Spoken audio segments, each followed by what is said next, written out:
to today's first topic, okay? I know this is one that many of you mothers can relate to. Sometimes, just sometimes, you don't like being a mom. It can be hard as a single person with no children.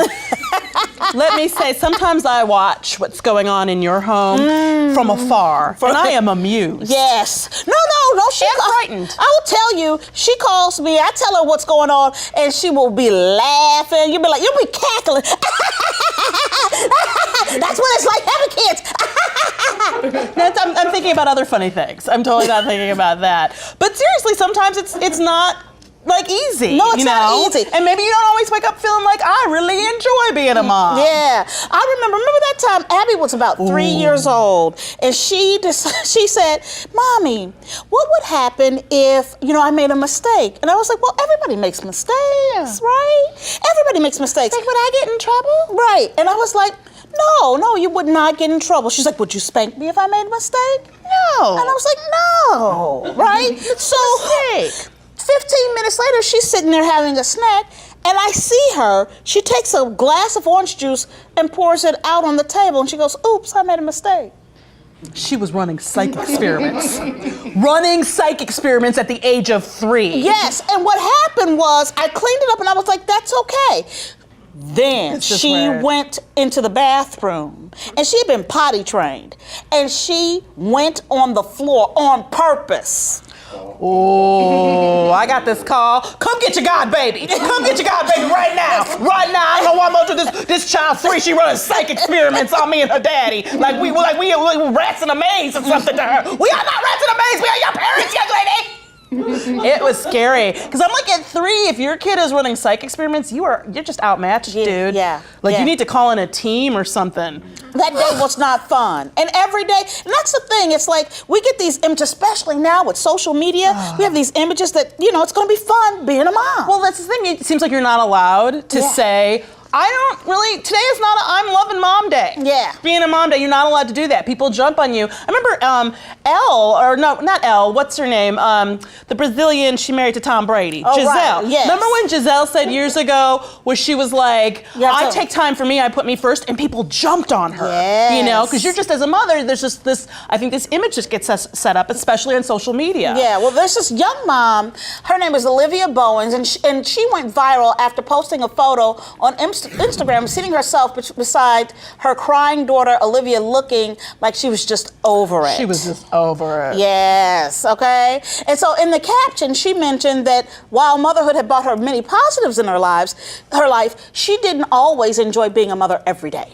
Yeah, the story went viral with many people applauding her for the bravery of saying it, being willing to go there and say it, and be honest about how challenging it can be. But of course, as we all know in the social media world. Right. She also faced a bunch of backlash about her post, okay? So she followed up with this video. Take a look. Me sharing a sliver of my personal experience as a mother was only to bring light to a situation that is shamefully kept in the dark. And based on the comments, I can see why.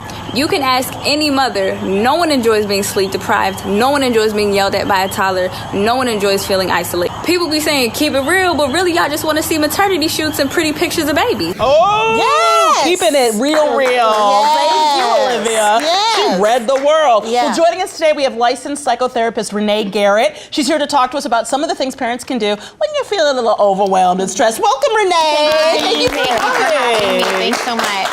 So is this woman, Olivia, telling the truth? Oh, she certainly is telling the truth. I can speak to this. I'm a mom of 2 young kids, and I feel like every single day is just a series of wins and losses.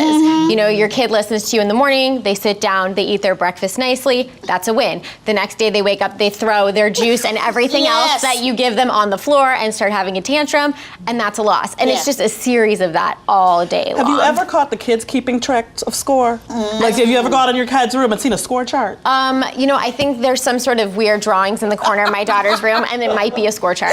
Yeah. Well, it feels like society is now keeping that score chart because of social media, yes, right? It is. Yes, it because is. now, you have to post every win of your child on social media. Right. Or it's not a win. Or if you don't get 100 likes, 5 minutes later, it's not really a win. It never really happened. Right. It feels to me, I'm not a parent, but it feels to me like people are lying a lot. They're well, they're telling you the part of their life that they feel comfortable sharing to the world. And I think that's what this woman speaks to in her video, that people don't always want to hear the hard moments. They don't want to see pictures of, the kid throwing stuff all over the floor, having a tantrum. Because that's a lot of moments I've That noticed is. when I come to your houses. Right. That's a lot of moments. That is. It's more than one, usually.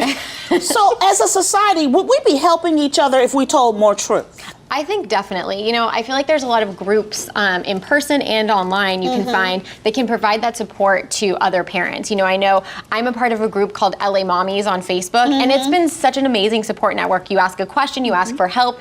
20 people respond in the first minute. 100 people respond in 15 minutes. Wow. Yeah, it's an amazing community, and I feel like we need more of that. We need more of people telling the truth and, explaining more of the before and the after of those pictures that seem so posed and amazing.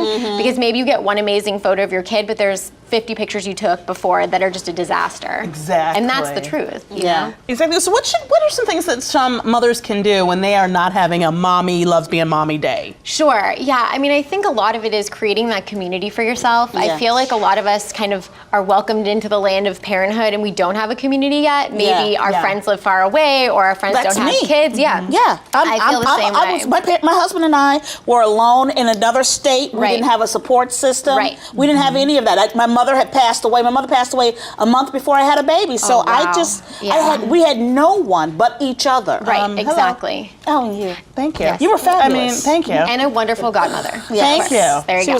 She was fabulous. Of course. I bet she was. Let's talk about me more. Yes, But how do women do with social media? Like, do you recommend being honest on social media, or are you just inviting the firestorm? No, I think it's important to be honest because I think if you're not honest, you never get the support and help that you need. I feel like if all you do is put a string of these polished photos of your family, of your kids, of yourself, people never really know the real you. They never really know that you need help. And it's also, you can post reality, you can post filtered things, but you also have to follow up with action. If you need help, you can't just say, I'm having a crappy day, I need help. You have to say, I need help and can we all get together and support each other? Can we have a mom's night once a month? Can we all work on taking turns babysitting each other's kids on the weekend so you can have 2 hours to yourself and I can have 2 hours to myself. Right. And that's not weak. You're not weak if you're asking for help. Of course not. Because that's what it feels like it's been presented to be. Sure, sure. It's you against, the way I see it, it's you against the kids. Yeah. You got to marshal your forces, plan your battle plan, and get ready because they don't think that they aren't planning. Yes, yes. Right. Thank you so much for joining us, Renee. Thank you so much for being here. Yes. Thank you so much. Thank you. You can go to our website to get more information on the topics and some of the parenting tips that we mentioned here. Yes, and send us your parenting videos and pics on Instagram at Me Time with Frangela. Okay, you may be featured on a future episode. Me Time with Frangela premieres September 10th.